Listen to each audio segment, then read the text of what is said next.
Alright, today is September 28th. A little reprieve from the normal madness. This is the first official day of camping. We even got, oh sorry, Tomo with me. We are in the Noontoola Creek area. Beautiful primitive camping. Got the last spot, but it was the first spot, so I drove the whole road and ended up coming back. So that was like an hour and a half. Set up camp, slept in the car. It was about 10 o'clock at night. Anyway, taking a break. Hopefully we'll make a short montage on the lighter side of things. Get out in nature, which I've come to the realization, I like camping, I like nature, because especially as I continue to discover all the evils of the world, nature is freedom. And out here, you can feel that connective energy to nature, but I think more than anything what I'm realizing is I'm tapping into that vibration of freedom, which is so important, because as they continue to lock us down in every way possible, they don't really have you locked down when you're by yourself out in the middle of the woods. Free to express yourself completely and be yourself completely. At that point, it's you against the elements, so they figure that you can take your chances with that. But that is today's big discovery so far. We're about to go hike a little section of the AT, Appalachian Trail, for anyone that does not know their trails. September 29th. A little bit of a rocky road here. Not the ice cream. Forest Service. Road 58. Headed to go take a quick hike up to the falls. I'm coming to understand that this brief reprieve, coming out camping, is an attempt, like most people when they take a break, to sort out some balance in life. And certainly it's to find balance amongst all the normal lifetime activities and requirements that one has, work and play and, you know, just trying to find some normalcy, take a break from that. But even more with where I'm at in my truth discovery, this is an attempt to try to find balance between what I had always understood the world to be, which you could paraphrase as the Matrix, and the coming to terms with peeling back all the layers of this pretty nefarious onion and coming to the core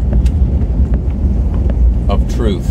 Or another way of looking at it is peering into the great cavern of everything that has actually happened and what is actually taking place in point of fact in our day-to-day lives. And it's pretty dark and depressing to get all that information in a short period of time. And so the balance to be struck here is realizing if evil has been controlling the world for thousands and thousands of years, and that all of those before us did not succeed in overturning it, that does not diminish the role that you're playing now to try to work against that, I guess, to do the good work, and accepting that the world probably won't be saved in your lifetime, but to find, I guess, the harmony, the balance of persevering with doing that work and making progress and not letting it overwhelm you, and accepting the truth of the matter, and yet still finding time to experience the positive side of life, which is best found out here in nature, what TROG created. And that's where you can kind of come to a balance of accepting the reality and yet not becoming so overwhelmed by it, with the realization of everything that's happening. So, all right, today is October 1st. Leaving the campground. Sad to go, really is. I did not record anything yesterday, but we can wrap it up here in this video. We'll keep it short. The capstone to the trip, and most important part, was the full dose of magic mushrooms I took yesterday. Those certainly can be used for escapism for some, but nature's plant medicine is deeply profound if you let it be. There are certainly heavy visualizations as you could watch the movements of the trees as they would breathe, even though there wasn't a single breeze in the air. But even more than that is the inner psyche work that you get to attend to, and profound in some degrees, certainly humbling in others. They're very grounding, literally. I feel sucked to the earth. I went and laid on the riverbank in the wet dirt and just felt so connected. Sad, depressing, all the above.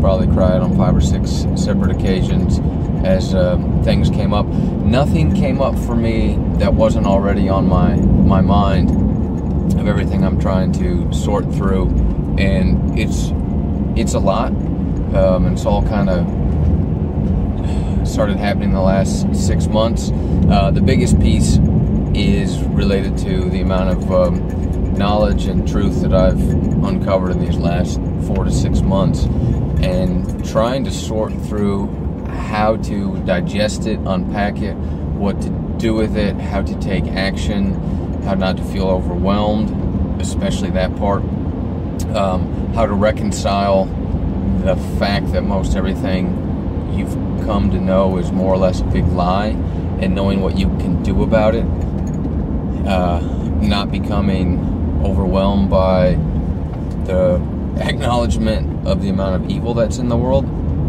and really trying to sort out, like, okay, with this new information, what is the meaning of life? What is the best action to take? And I don't mean rediscovering morality, I've got that figured out, but quite literally how to go about operating in this world. So that's been a big piece. The purchase of the property is a really big piece, because I'd love to be started on that, and that's a project in and of itself, and I haven't gotten to be, and I'm kind of breathing a little bit of anxiety with that because of the desire to get involved with that. The businesses have been very demanding as of late, and that's great, they're growing, but just a lot of moving parts. And then the other part I had to come to terms with is, having been asked to move out of my other house, I'm certainly feeling like I don't have a home, and that can be kind of lost feeling.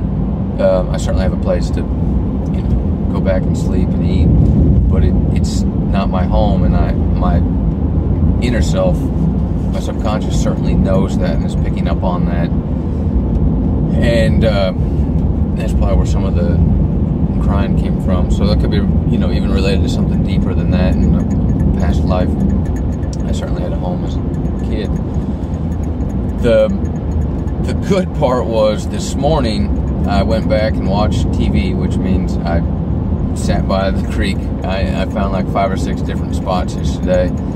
I tell you, you feel compelled to walk somewhere, and you sit down and you're like, this is it, and you communicate with the trees. I think I stared at one tree for just an hour and let it speak to my heart, the wisdom of the trees. But I found my favorite channel this morning, which was a spot down by the river that was just so vibrant and beautiful and green yesterday. And I kind of came to a closure with the trip, this experience out in nature, which so many people need to do, because it's out in nature that you discover TROG, is where you connect with God. TROG is everywhere so long as you let it in, but it is best experienced surrounded by nature, wilderness, outdoors, things that aren't man-made. And I got to have kind of more of a positive emotional closure with everything yesterday, feeling really at peace with the experience, and loving that it was such a beautiful, rather secluded, I mean, there's some traffic, location, the fact that there was the moving water and the absolutely still trees yesterday was in itself profound. So I'm going to leave it at that. I'm not here to keep any secrets. It's Noontoola Creek. If you can find your way to Forest Service Road 58 up in North Georgia, about 20 minutes northeast of LJ, there's 7 primitive campsites. It's first come, first serve. I highly recommend you find a spot to reconvene with nature so that you can, as the Oracle at Delphi says, better know yourself so that you can better know the world around you, serve others, and do the good work. That ultimately is what we're here for. Cheers.